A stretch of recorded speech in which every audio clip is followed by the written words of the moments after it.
بسم اللہ الرحمن الرحیم نحمده ونصلی علی رسولہ الکریم وعلی آلہ وصحابتہ اجمعین ومن تبعہم بإحسان الی یوم الدین۔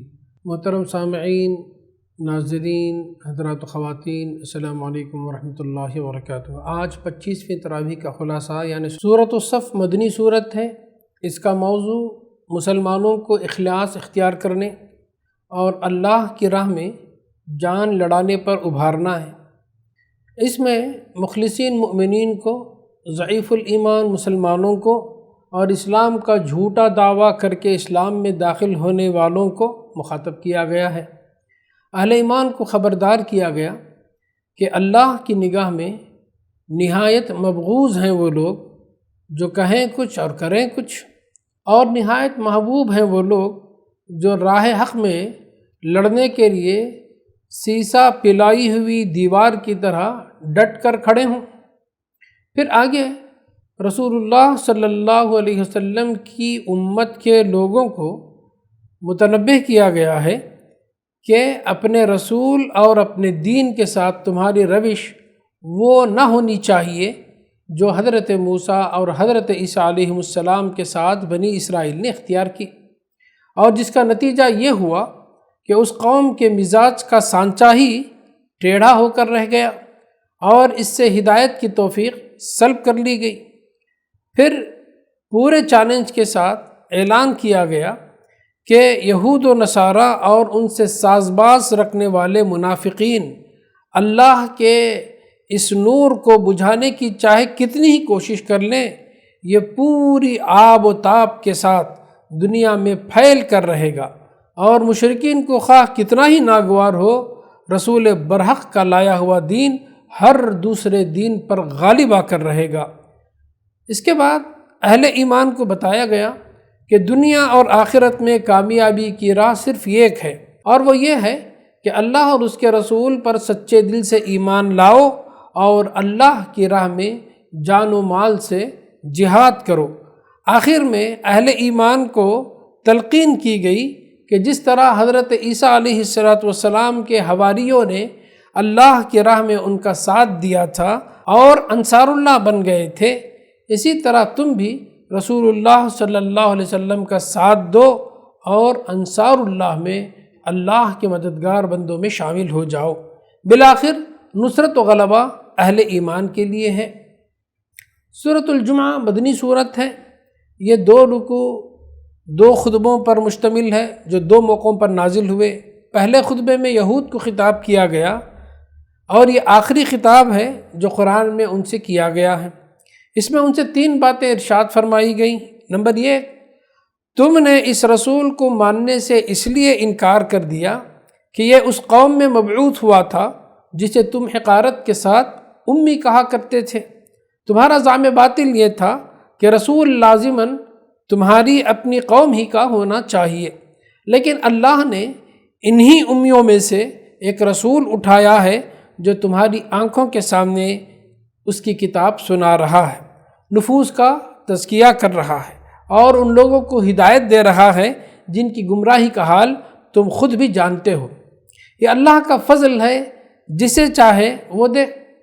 نمبر 2، تم کو تورات کا حامل بنایا گیا تھا، مگر تم نے اس کی ذمہ داری نہ سمجھی اور نہ ہی ادا کی، یہاں تک کہ تم دانستہ اللہ کی آیات کو جھٹلانے سے باز نہیں رہتے، اور اس پر تمہارا زعم یہ ہے کہ تم اللہ کے چہیتے ہو، اور رسالت کی نعمت ہمیشہ کے لیے تمہارے نام لکھ دی گئی ہے۔ نمبر 3، اگر واقعی تم اللہ کے چہیتے ہوتے تو تمہیں موت کا ایسا خوف نہ ہوتا کہ ذلت کی زندگی قبول ہے، مگر موت کسی طرح قبول نہیں ہے۔ تمہاری یہ حالت آپ ہی اس بات پر دلیل ہے کہ اپنے کرتوتوں سے تم خود واقف ہو، اور تمہارا ضمیر خوب جانتا ہے کہ ان کرتوتوں کے ساتھ مرو گے تو اللہ کے ہاں اس سے زیادہ ذلیل و خوار ہوگے جتنے دنیا میں ہو رہے ہو۔ دوسرے رکوع میں مسلمانوں کو خطاب کر کے کہا گیا کہ تم اپنے جمعہ کے ساتھ وہ معاملہ نہ کرو جو یہودیوں نے سبت کے ساتھ یعنی ہفتے کے دن کے ساتھ کیا تھا۔ حکم دیا گیا کہ جمعہ کی اذان ہونے کے بعد ہر قسم کی خرید و فروخت اور ہر دوسری مصروفیت حرام ہے۔ سورۃ المنافقون مدنی صورت ہے۔ اس میں منافقوں کے کردار سے بحث کی گئی ہے کہ یہ ایمان کا کوئی مطالبہ پورا کرنے کا حوصلہ تو نہیں رکھتے، لیکن یہ خواہش رکھتے ہیں کہ پیغمبر صلی اللہ علیہ وسلم کی نظر میں ان کا بھرم قائم رہے۔ اس لیے انہوں نے یہ طریقہ اختیار کیا ہے کہ قسمیں کھا کھا کر پیغمبر صلی اللہ علیہ وسلم کو یقین دلاتے ہیں کہ وہ آپ کو اللہ کا سچا رسول مانتے ہیں، لیکن اللہ بھی قسم کھا کر کہتا ہے کہ یہ بالکل جھوٹے ہیں۔ ان کے اعمال گواہ ہیں کہ یہ نہ اللہ پر ایمان رکھتے ہیں نہ رسول پر۔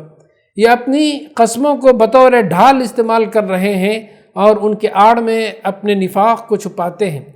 اللہ نے ان کے دلوں پر مہر لگا دی ہے۔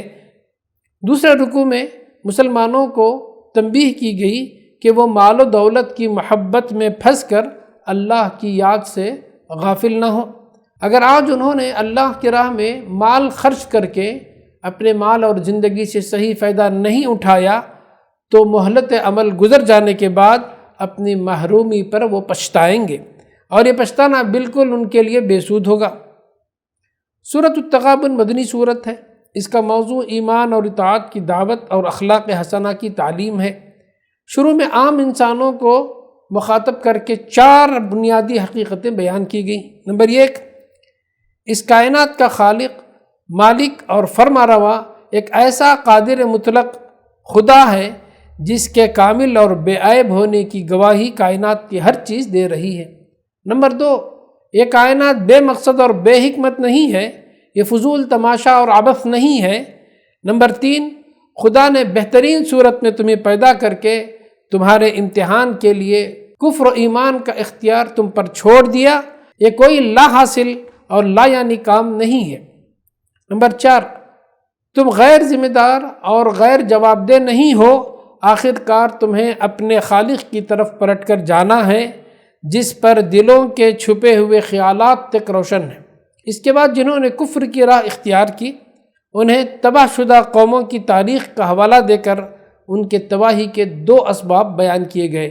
نمبر 1، رسولوں کو جھٹلانا، اور نمبر 2، انکار آخرت۔ اس کے بعد اہل ایمان کو مخاطب کر کے چند اہم ہدایات دی گئیں۔ نمبر 1، دنیا میں جو بھی مصیبت آتی ہے اللہ کے حکم سے، اللہ کے اذن سے آتی ہے۔ ایسے حالات میں جو شخص ایمان پر ثابت قدم رہے اللہ اس کے دل کو ہدایت بخشتا ہے، ورنہ گھبراہٹ یا جھنجھلاہٹ میں مبتلا ہو کر جو آدمی ایمان کی راہ سے ہٹ جائے اس کا دل اللہ کی ہدایت سے محروم ہو جاتا ہے۔